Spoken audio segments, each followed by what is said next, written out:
어머니, 어쩔 수 없는 거죠. 어쩌겠어요. 제가 여기저기 한번 알아볼게요. 사람의 탈을 쓰고 어쩌면 그럴 수가 있느냔 말이야. 인간이기를 포기한 것들이야. 치밀어 오르는 화를 참을 수 없다는 듯이 어머니가 손바닥으로 방바닥을 내리치셨어요. 답답한 마음에 형과 형수님을 만나고 왔는데 어머니와 저는 형과 형수님에게 거의 쫓겨나가시피 나왔거든요. 어머니와 저는 정말 급했기에 형과 형수님을 찾아갔었는데 자리에 앉자마자 어머니가 형과 형수님에게 너도 네 동생 형편 잘 알지 않니? 마누라도 집 나가고 혼자 애 둘을 키우느라 얼마나 고생을 하는지 모른다.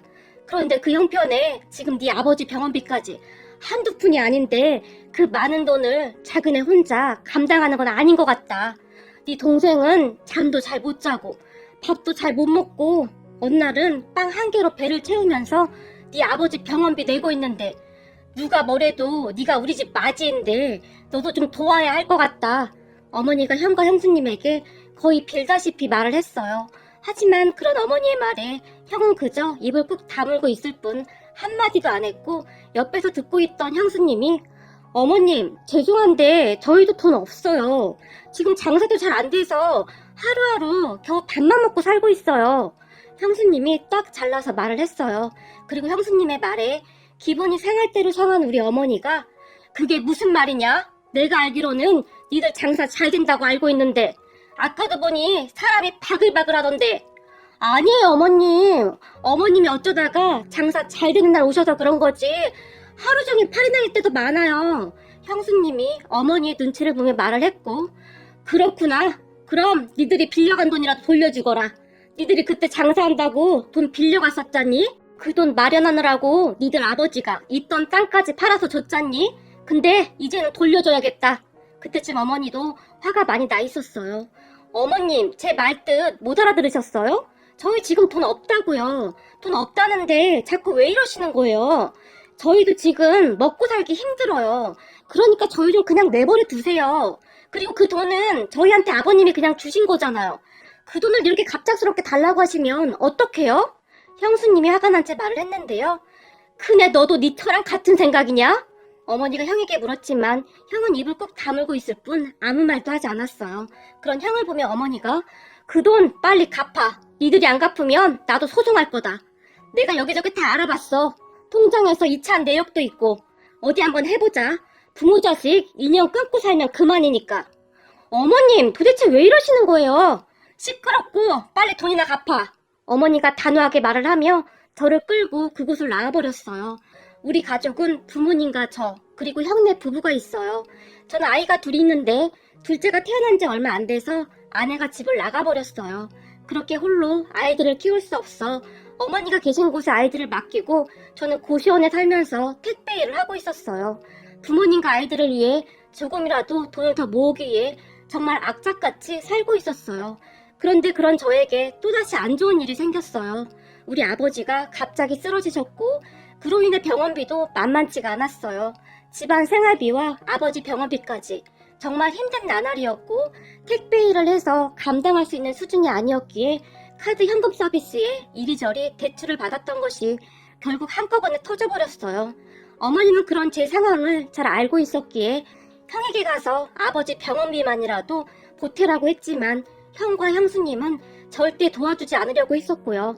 사실 형과 형수님은 충분히 먹고 살만 했는데 왜 그렇게 악랄하게 행동하는 것인지 정말이지 이해가 되지 않았어요. 어머니와 제가 더 어이가 없었던 것이 사업을 한다고 아버지를 살살 꼬드겨서는 아버지가 가지고 있던 땅까지 어머니 몰래 다 팔아서 가져갔거든요. 그랬던 사람들이 어떻게 그렇게 행동을 할 수 있는 것인지 도무지 이해를 할 수가 없었어요. 형과 형수님은 결국 돈 한 푼 보태지 않고 어느 날 형수님이 전화를 해서는 한 번만 더 찾아오면 경찰에 신고할 테니까 그런 줄 아세요. 라는 말과 함께 우리와 완전히 인연을 끊어버렸어요. 그리고 제 이야기를 들은 어머니가 사람이라면 그렇게 못한다. 네 아버지한테 돈 빌리러 올 때는 아주 간이고 쓸개고 다 빼줄 것처럼 그렇게 아부를 떨어댔다고 하던데 이 인간들이 하루아침에 그렇게 변해버리는구나. 니네 아버지가 문제야. 그 땅을 왜 팔아서 그 썩을 것들을 주고 그 지랄이냐고. 우리가 너한테 면목이 없다. 정말 미안하다. 어머니가 말씀하셨는데 어머니는 그 뒤 틈틈이 닥치는 대로 일도 하셨고 우리 아이들까지 돌보셨어요. 그런 어머니를 보며 정말이지 가슴이 미어져 내렸는데요. 내가 조금만 잘 살았어도 우리 어머니가 이런 고생을 안 했을 텐데 그런 마음밖에 없었거든요. 하지만 어머니는 제 앞에서 나약한 모습을 절대 보이지 않으셨고 어떠한 상황에서도 항상 강하셨어요. 그런 어머니 때문에 제가 지금껏 버텨온 것이 아닌가 싶네요.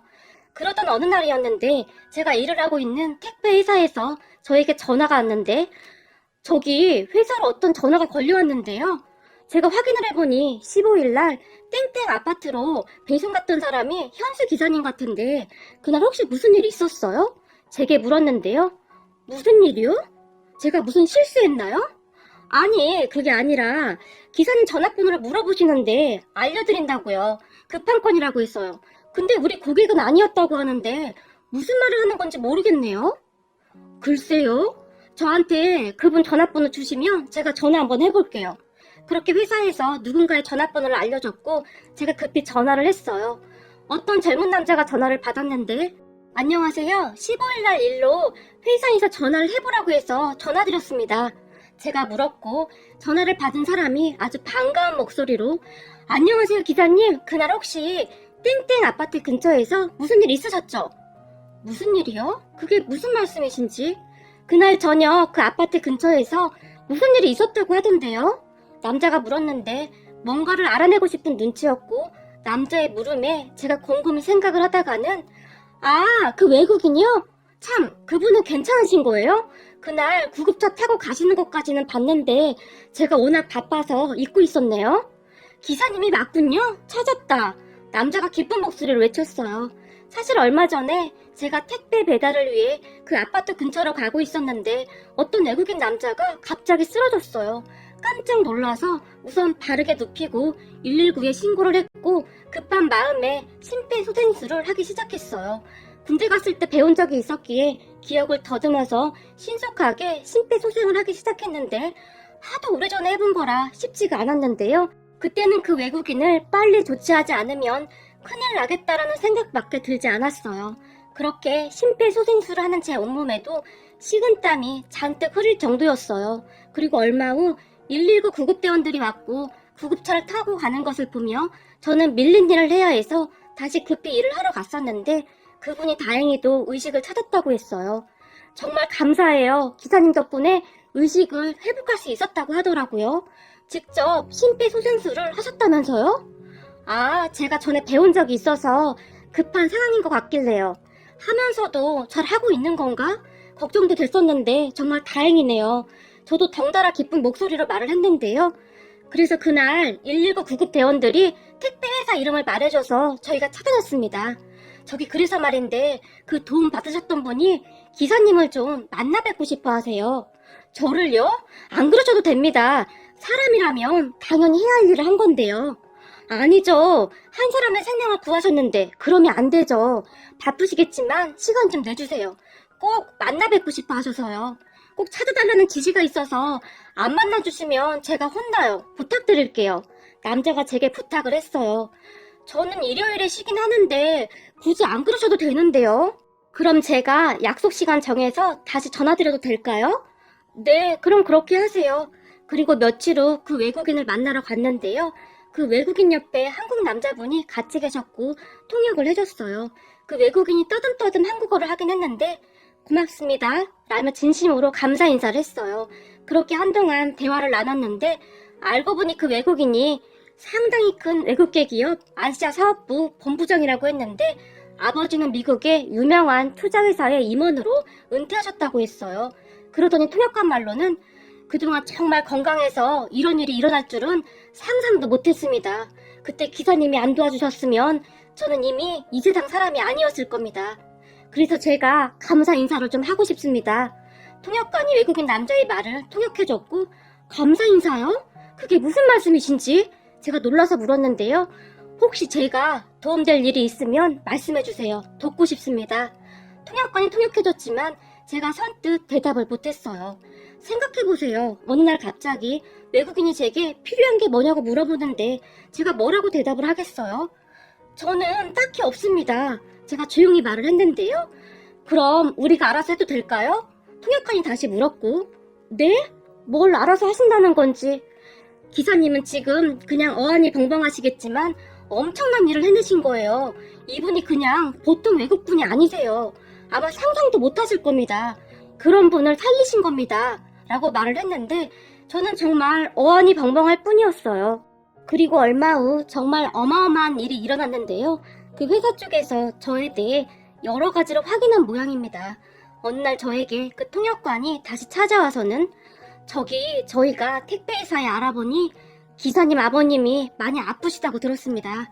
그래서 기사님이 병원비 때문에 힘들어하고 있다고 하던데 저희가 그 병원비를 좀 보태고 싶습니다.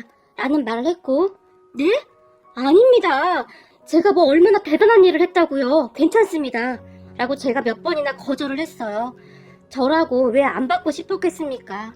하지만 그러면 안 될 것 같았거든요. 그런 저를 보던 그 통역관이 우선 본부장님과 상의를 해보고 어떻게 도와드릴지 고민 좀 해보겠습니다. 말을 하고는 돌아갔어요. 그렇게 며칠이 지났을까요? 그 통역관과 함께 외국인이 다시 찾아왔는데요. 우리 본부장님이 참 바른 분이시라고 감동을 많이 받으신 것 같아요. 지금 많이 힘들게 사신다는 소리 들었는데도 어떻게 그럴 수가 있냐고요. 그래서 본부장님께서 꼭 도와드리고 싶다고 하십니다. 전 진짜 괜찮은데 제가 다시 말을 했지만 기사님 이런 기회는 다시 없을지도 모릅니다. 기사님 평소 원하던 걸 말씀하시면 됩니다. 통역관이 다시 제게 말을 했어요. 그런 통역관에게 글쎄요 너무 갑작스럽기도 하고 제가 뭘 바라고 한 일도 아니라서요. 라며 제가 순간 못쩍게 웃고 말았는데요. 그런 제 말에 통역관이 그 외국인에게 뭐라고 말을 했는데 외국인의 얼굴에 미소가 번졌고 알겠습니다. 그럼 저희가 알아서 하겠습니다. 참 그리고 이건 우선 아버님 병원비랑 카드빚이 굉장히 많다고 들었습니다. 그거 갚으시라고 드리는 겁니다. 라고 말을 했어요. 네? 안 그러셔도 됩니다. 제가 거절했지만 우선 받으세요. 지금 많이 급하시잖아요. 제가 알기로는 여기저기서 빚독촉을 받고 있는 걸로 알고 있습니다만 우선 그것만 다 해결되셔도 한결 편하시잖아요. 라며 돌아갔는데요. 그런 두 사람이 멀어져 갈 때까지 저는 그저 바라만 보고 있었어요. 그리고 저는 그 돈을 받았습니다. 그 사람들 말이 맞았으니까요. 그때 저는 체면 치레를 하고 있을 때가 아니었으니까요. 그렇게 아버지 병원비와 채무를 전부 갚았고 그때부터 제 삶에 조금씩 숨통이 트기 시작했어요. 그리고 그 뒤 한동안 조용한 듯 했는데 어느 날 어머니께 연락이 왔어요. 예, 이 앞에 비어있던 집 하나 있었잖니? 왜? 그 꽤 넓었던 집 말이야. 거기에다 누가 집을 짓는 모양인데 아주 어마어마한가 보다. 덤프트럭 몇 대씩 왔다 갔다 하고 동네가 아주 난리다. 집을 으리으리하게 짓는 모양인데 다들 구경 가고 아주 난리가 아니야. 뭐 2층 집으로 짓는다는데 집이 아주 그냥 어마어마하구나. 이 시골에 누가 내려와 산다고 이렇게까지 짓는지 모르겠다. 아유, 우리도 그런 집에서 다 같이 살면 얼마나 좋겠니 그래? 저런 사람들은 무슨 복을 타고났길래 저런 집에 사는 건지 모르겠다. 어머니가 부러운 듯이 말을 했는데 저도 정말 부럽더라고요. 그렇게 꽤 많은 시간이 흘렀고 어느 날 어머니께 다시 전화가 왔는데 예, 이게 지금 무슨 일이냐? 어머니가 잔뜩 놀란 채 물었어요. 왜요? 또 무슨 일 있어요? 아버지 안 좋아지셨대요? 그때 전 하루하루가 살얼음판을 걷고 있었기에 잔뜩 긴장한 채 물었는데요. 제 말을 듣던 어머니가 아니 이게 무슨 기절 토풍할 일이냐? 이게 꿈이냐 생시냐? 너 몰랐던 거야? 내가 이 앞에 집 짓는다고 했잖니? 누가 우리 집에 찾아왔는데 그거 우리 집이라고 하던데 너 진짜 몰랐던 거야? 오늘 어떤 사람들이 와서 그 집 다 완공됐다고 다음 달부터 들어오면 될 거라고 하는데 이게 다 무슨 말이야? 어리둥절한 목소리로 물었어요. 그게 무슨 말씀이세요? 우리 집이라뇨? 누가 그래요? 거기 책임자라는 사람이 그러더구나. 네 이름 대면서 집 다 완공됐으니까 다음 달부터 들어와서 살라고. 얘 이게 무슨 일이니 그래? 너 그 집 못 봤지? 집이 진짜 어마어마해. 살아생전에 그런 집에 살아나 볼 수 있을까 했는데 이게 무슨 일이야 그래? 근데 진짜 맞는 거냐? 난 꿈만 같구나. 어머니의 목소리가 떨리고 있었어요. 어머니, 제가 확인 한번 해볼게요. 라고 말을 한 뒤 전화를 끊고는 오랜만에 그 통역관한테 전화를 했는데 잘 지내셨죠? 그렇지 않아도 집이 다 완공됐다고 하던데 축하드립니다. 저희가 정말 정성을 다해 준비했습니다. 안에 가전제품이랑 이것저것 다 준비되어 있을 겁니다. 그냥 몸만 들어가시면 될 겁니다. 라며 정말이지 아무렇지도 않게 말을 했어요. 그럼 그 집이 진짜 우리 집이란 말입니까? 그렇다니까요. 전에 하도 말씀을 안 해주셔서 저희가 수소문 끝에 기사님 본가에 방문했었는데 기사님 어머니께서 눈물까지 글썽이시면서 가족들이 다 같이 살아보는 게 소원이라고 하시더라고요. 라는 말을 했어요. 그런데 거기서 끝이 아니라 제가 가족들하고 함께 지낼 수 있도록 작은 가게도 하나 마련해줘서 어머니와 함께 운영하게 되었어요. 맨날 시달리던 빚도 없어지고 아버지 병원비 걱정도 없어지니 아침에 일어날 때마다 꿈을 꾸고 있는 것은 아닐까라는 생각이 들 정도였어요. 우리 어머니와 아이들이 좋아한 건 말할 것도 없고 말이죠. 그렇게 우리 가족은 그 집에 들어갔고 정말 행복한 시간을 보내고 있었어요. 그런데 우리가 갑자기 잘 살게 되었다는 소식을 듣고 형에게 연락이 오기 시작했는데 사람으로서 어떻게 그럴 수가 있는 것인지 정말이지 이해가 안 되더라고요. 그런데 그동안 연락을 끊고 살았던 형에게 전화가 왔고 너 요즘 먹고 살만 하다면서? 하는 일도 잘 되고 어쩐 일이야? 제가 쌀쌀맞게 물었는데요. 아니 도대체 어떻게 했길래 그렇게 됐어? 집이 어마어마하다고 소문이 자자하던데? 형이 놀란 듯 물었고 그렇게 됐어. 너 로또 당첨됐냐?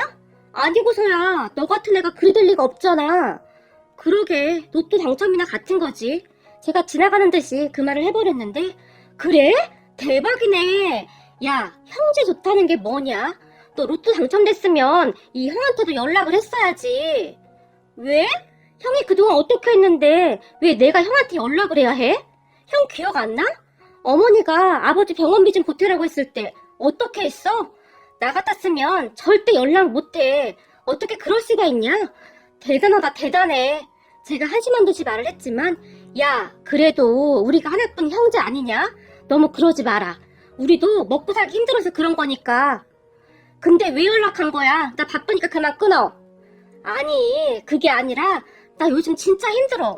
네 형수가 누구한테 듣고 투자한다고 여기저기 빚까지 끌어다 나 몰래 무슨 주식을 왕창 샀다는데 그 회사 상장 폐지돼서 주식이 종이 쪼가리가 됐어. 완전 쫄딱 말아먹었어. 진짜 미치겠다. 나 좀 도와주면 안 되겠냐? 이번만 도와주면 내가 평생 부모님이랑 너한테 잘할게. 그리고 나 네 형수랑도 이혼할 거야. 내가 그동안 저런 여자랑 살았더니 뭔 짓을 한 건지 모르겠다. 라며 한숨을 쉬었어요. 저는 그런 형에게 형이 이혼을 하든 말든 난 모르는 일이니까 알아서 해. 그리고 나한테 앞으로 연락하지 마. 라며 전화를 끊어버렸어요. 하지만 형은 그 뒤에도 어머니에게 전화를 한 모양인데 2번 다시 연락도 하지 말고 찾아오지도 말거라. 우리도 경찰에 신고해버릴 테니까. 그때 네 처가 그러지 않았었니? 우리가 한 번만 더 찾아가면 경찰에 신고한다고.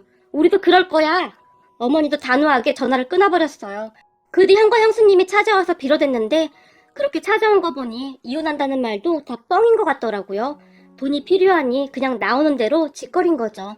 그런 형과 형수님에게 당장 나가. 니들 얼굴 보면 내 속까지 안 좋아. 내가 널 낳고 미역국을 먹은 게 아깝다 아까워. 이런 정신 나간 놈아. 어머니가 소리를 들렀지만 형과 형수님이 갑자기 우린 이대로 못 가. 그러니까 좀만 도와줘. 이렇게 대저택에 살면서 그걸 못 도와줘? 로또 당첨된 거 조금만 나눠주면 되잖아. 어차피 공짜로 생긴 돈인데. 말도 안 되는 소리를 짓거리댔어요. 그 모습에 어머니가 혀를 찼는데 너 네 아버지 병원 한번 와본 적 있어? 네 아버지가 너한테 어떻게 했는데 네가 그럴 수가 있냐? 소리를 치시다가는 진짜로 경찰에 신고를 해버렸어요. 그 모습에 형과 형수님이 혼비백산했는데 지금껏 땡깡 피우면 아버지가 다 해줬기에 그럴 거라고 확신한 것 같은데 우리 어머니는 달랐어요. 그동안 일을 갈고 살았거든요. 형 부부만 보면 치를 떨 정도였어요. 결국 형과 형수님이 줄일랑을 쳤는데 그 뒤에도 몇 번이나 전화가 왔는지 몰라요. 야 진짜 한 번만 도와줘라. 네 형수 지금 감옥 가게 생겼어. 라고 말을 했는데 도대체 주식으로 얼마나 말아먹었는지 어마어마했나 보더라고요. 여기저기 돈까지 빌렸다는데 빌려준 사람들이 경찰에 신고까지 하고 난리도 아니었다고 하네요. 게다가 개주였다는데 그 개돈까지 다 주식에 투자했다고 하니까요. 하물며 형수 친정 가족들한테까지 돈을 빌려서 투자했다고 하는데 형수가 꽤 잘 나가는 줄 알고 가족들도 다 빌려준 모양이더라고요. 하지만 쫄딱 망했다고 하는데 심보를 그렇게 쓰니 잘 될 리가 없겠죠. 아니죠. 부모님한테 그렇게 하는 사람들은 절대 잘 되면 안 되는 거죠. 그러더니 또 한 번은 너 택배할 때 쓰던 차라도 나 주면 안 되겠냐? 라고 묻더라고요. 그래서 이미 팔고 없다고 했더니 인정머리도 없는 인간, 네가 얼마나 잘 먹고 잘 사나 내가 지켜볼 거야. 악담이란 악담은 다 하고 전화를 끊어버렸어요. 하지만 저는 상관조차 하지 않았고 가게를 운영하면서 잘 살고 있답니다. 얼마 전에는 우리 어머니 치아도 새로 해드렸는데 고기도 제대로 못 씻던 어머니가 고기도 잘 드시고 얼마나 다행인지 모르겠습니다. 형과 형수님을 보면서 그러니까 인생 착하게 살지 그랬냐? 라는 말을 해주고 싶네요. 그리고 우리 가족을 도와주신 분께 정말 감사 인사 드립니다. 하루하루 아버지 병원비 때문에 정말이 정신을 못 차릴 정도였는데 이제는 숨통도 좀 튀었고 거기다 우리 아이들 학자금까지 지원해 주신다니 제가 평생을 다 갚아도 못 갚을 것 같네요. 그때 제게 그 통역한 분이 말씀하시기를 고마우시면 아이들 잘 키워서 꼭 사회에 필요한 인재로 키워달라고 하셨어요. 라는 말을 했다는데요. 그 말에 제가 그만 울컥하고 말았네요. 생각하는 것이 어쩌면 그리도 다를 수가 있을까요? 그런 마음가짐을 가진 분이었으니 도움을 받고 그냥 지나치지 않은 것이겠죠. 정말 감사합니다. 우리 아이들이 항상 잊지 않고 감사한 마음으로 살아갈 수 있도록 하겠습니다. 또한 그런 바른 사람이 될 수 있도록 바르게 잘 키워서